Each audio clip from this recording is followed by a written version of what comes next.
guys, it's Kenny here. Today I'm coming from a very neutral place to talk to you about feminism, a topic that has been demonized over the years by society, even though it's benefiting both women and men. Today I want to talk to you about this concept and try to explain it to you in a very simple and informing language so you can understand it better. At the end of the day, you don't have to be a feminist and you don't have to support feminism, but I think we should understand something first. Then we can choose if we want to hate it or not. Okay, so we will start with the definition of feminism and its four waves and their main goals. And then we're going to talk about why the words are demonized. And then I will give you clear examples from daily life. And then we're going to move on with the reading material. Feminism is the equality of genders in social, political, and economic spheres. It aims to eliminate discrimination and inequality between genders. It also aims to root out patriarchal systems that limit men and their emotional growth. So the color purple became a prominent feminist color in the early 20th century, largely adopted by the British Women's Social and Political Union in 1908. It represented dignity, justice, and royal blood. And we also have Turkish civil code, which is Medeni kanun in Turkish. It was introduced under the leadership of Mustafa Kemal Atatürk, the founding father of Turks and Turkey. It transitioned Turkey from a religious-based legal system to a secular, more modern one. It was implemented on the 4th of October 1926. So let's talk about some key points of this Turkish civil code. Women and men were granted equal rights in inheritance, testimony, in court, and divorce. Turkish civil code also abolished polygamy and introduced compulsory civil marriage, which is official nikah, and set a minimum age for marriage. And women also gained the right to hold property, choose their professions, and have child custody rights. So let's talk about the four waves of feminism. So the first wave mainly focused on the legal rights for women. The biggest issue was the right to vote. Women in many countries couldn't vote, own property freely, or participate in politics. Movements like the women's suffrage movement pushed the government to give women the right to vote. So the second wave of feminism expanded conversation beyond just voting. It focused on workplace equality, reproductive rights, education opportunities, and social expectations for women. And many women began questioning traditional roles that limit them only to domestic work. So the third wave focused on individuality and diversity. It highlighted that women's experiences aren't all the same. Factors like culture, class, race, and sexuality also affect equality. And lastly, we have the fourth wave. It uses the internet and social media to raise awareness about issues such as discrimination, harassment, gender violence, and workplace fairness. Digital movements and conversations have helped many people to speak up globally and share their experiences. I also have a news article by Kylie Brewer that says, Gen Z women are the first generation of women to identify as a feminist majority. Okay, it was a brief history, but if you like to have reading materials, I recommend you read The Second Sex by Simone de Beauvoir, A Room of One's Own by Virginia Woolf. These are books, and I also recommend you read the article called Feminist Ethics by Sarah Clark Miller from Pennsylvania State University. This article, Feminist Ethics, has a lot of examples from Mad Men and Handmaid's Tale. Let's talk about why the words feminist and feminism are so demonized in society and media. It's not about the definition itself. It's about media, history, and perception.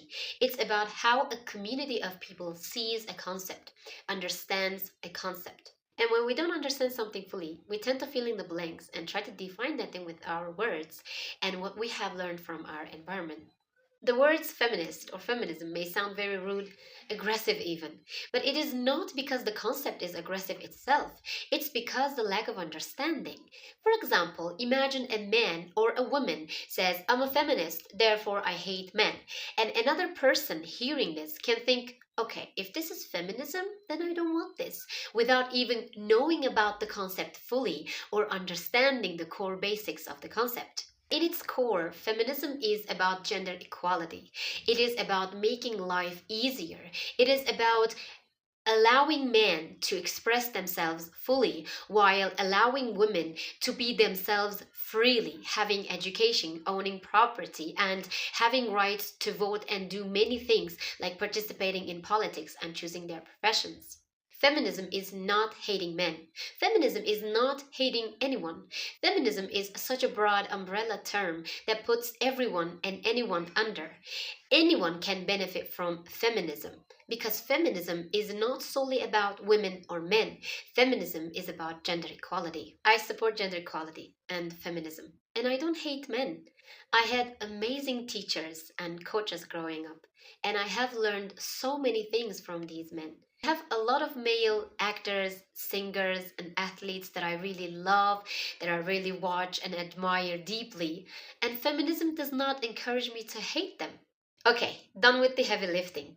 Let's move on to some examples that will make our job very easy. Imagine there's a girl and she wants to study engineering, but people say it's a boy's job.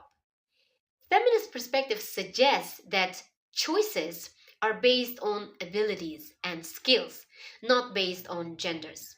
Feminism means a boy can be a dancer, a girl can be in engineering, a boy can be a makeup artist, a girl can be a football player.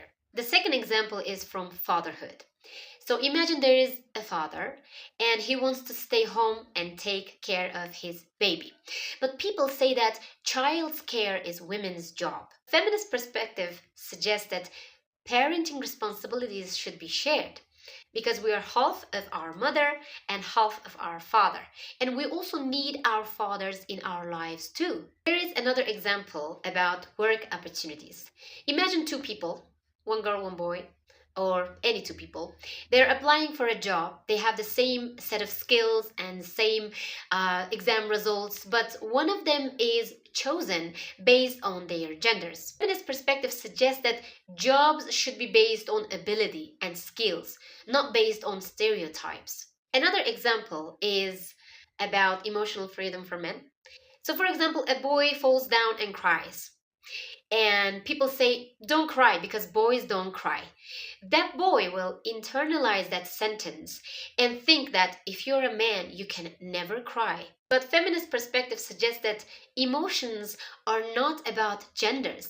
Emotions are about human beings. And whether you're a boy or a girl, you are allowed to feel every emotion and you are allowed to express each one of them.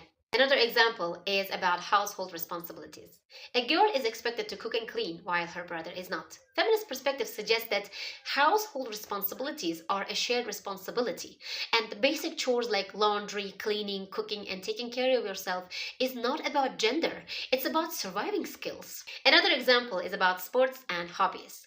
A girl wants to play football, a boy wants to dance, but they get teased. Feminist perspective suggests that people should pursue their hobbies, what they like, without gender limits. And honestly, it does not take away from your talent, your power, your intuition, because you're a girl or a boy.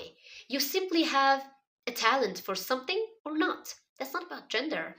Okay, we are coming to an end, so let's debunk some old stereotypes.